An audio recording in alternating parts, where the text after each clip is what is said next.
सिंधुदुर्ग जिल्ह्यामध्ये आज जिल्हा नियोजन समितीचा सर्व कामांच्या आढाव्याच्या संदर्भामधली एक बैठक घेण्यासाठी मी खरं तर आलो होतो.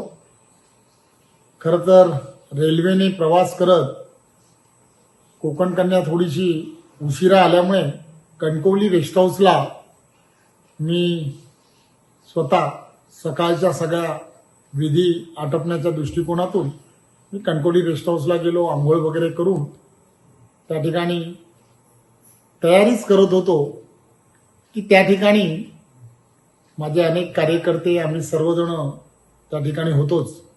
परंतु त्या ठिकाणी सिंधुदुर्ग आणि या भागातील आमदार वैभव नाईक हे त्या ठिकाणी आले आणि ते त्यांची आणि माझी त्या ठिकाणी भेट झाली.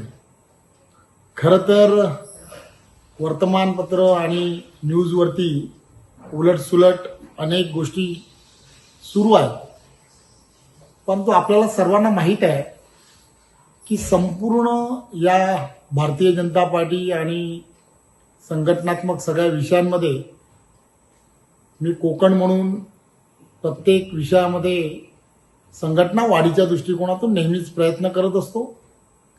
अनेक लोकप्रतिनिधी हे माझ्या संपर्कात असतात आणि असे सगळ्या विषयामध्ये खऱ्या अर्थाने वैभव नाईक सुद्धा बऱ्याच वेळेला या संदर्भात माझ्याशी चर्चा केली. परंतु मी नेहमीच त्यांना सांगत असतो की आदरणीय कोकण या विषयामध्ये आदरणीय नारायण राणे साहेब यांना विचारल्याशिवाय या संदर्भातला कोणताही निर्णय हा मी करू शकणार नाही. आणि मग असेच सगळं बऱ्याच इकडच्या तिकडच्या गप्पा या आमच्या झाल्या. त्यामुळे बंद दरवाजामध्ये काय घडलं हे जर मी सांगितलं नाही तर ते उचित ठरणार नव्हतं. म्हणून थोडासा या सगळ्या गोष्टीबद्दल थोडंसं आपल्या सर्वांना माहिती असावी म्हणून मग थोडासा हा सांगण्याचा मी प्रयत्न करतो आहे.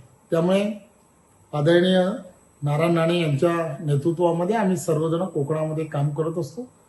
त्यामुळे कोणताही लोकप्रतिनिधीला किंवा कोणत्याही नेत्याला जर भारतीय जनता पार्टीमध्ये प्रवेश करायचा असेल तर आम्ही बावनकुळे साहेब, त्याचबरोबर आदरणीय देवेंद्रजी आणि आदरणीय नारायण राणे साहेब यांना विचारल्याशिवाय करत नाही असंच मी प्रत्येकाला सांगत असतो. एबीपी माझा, उघडा डोळे बघा नीट.